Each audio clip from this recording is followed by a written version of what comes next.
Andrew Pauli!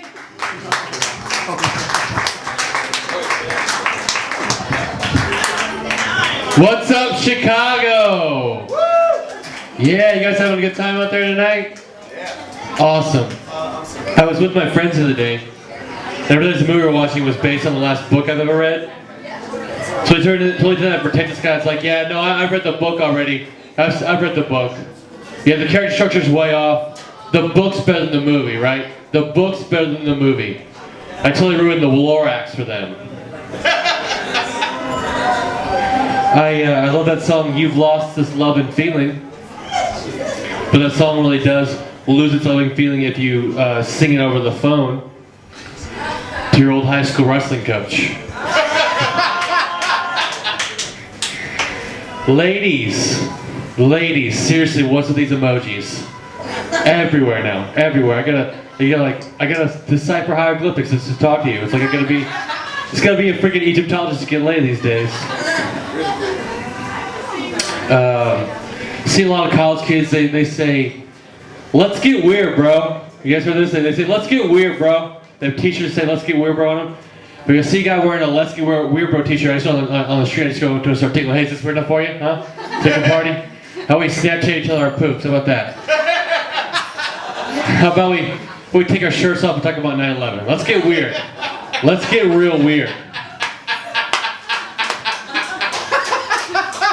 I also see like kids, high school kids, they don't like the taste of alcohol, so to get drunk they take tampons and dip them in vodka and put it in their bodies.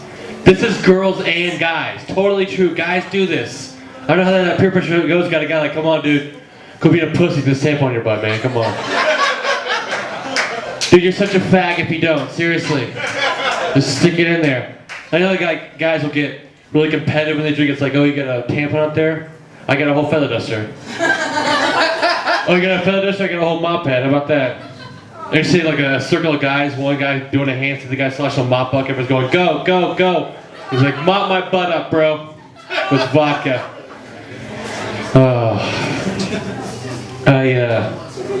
I see single moms these days, they get their children's names tattooed on their bodies.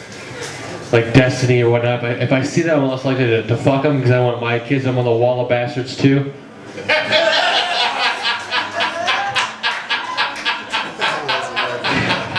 That's awesome. Any fans of Rihanna out there? Any fans of Rihanna in the audience? No fans of Rihanna? I love Rihanna. I love Rihanna. Thank you guys. I love her. Not so much of her singing because she's sexy as hell, right guys? Like I let her do whatever she wanted to be. I let her take a dump in my chest if that's what she was into. If that's what she was into. But I know she's a freak too because I heard that song S&M, Sticks and Stones might break my bones, but chains and whips excite me. Ow, Riri, ow! Like I was thinking, maybe Chris Brown didn't beat her, maybe she just forgot the safe word. Well played.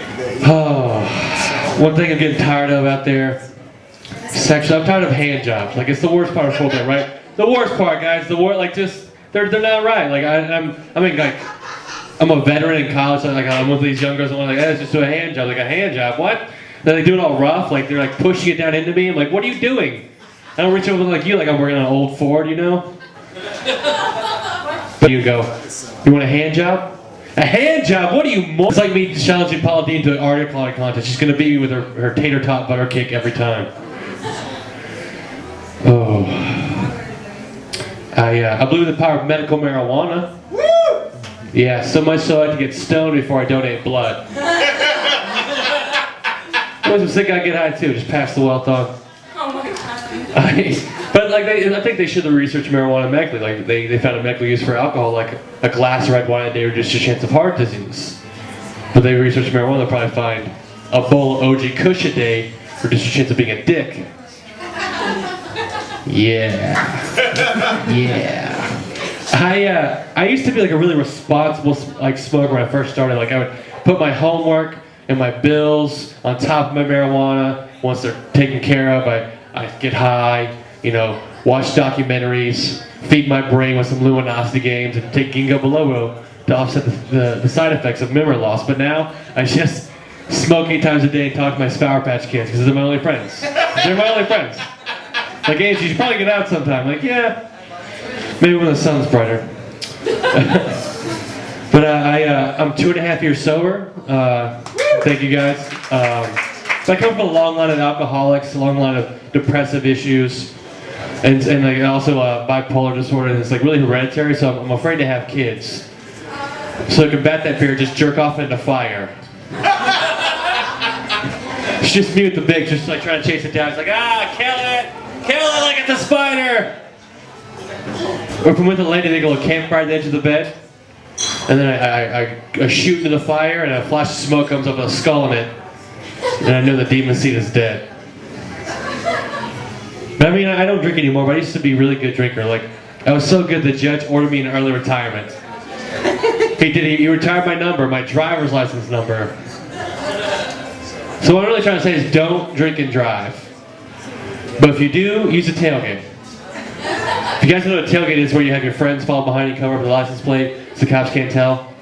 Don't use this practice to smoke weed though, because you're really paranoid. Like, who's this asshole behind me? Like, Andrew, that's Mike. He told him to follow you to the party.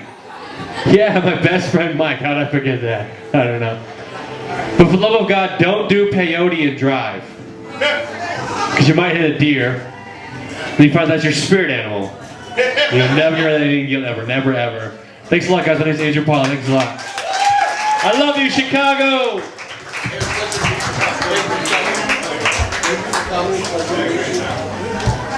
Andrew Pauli, everybody!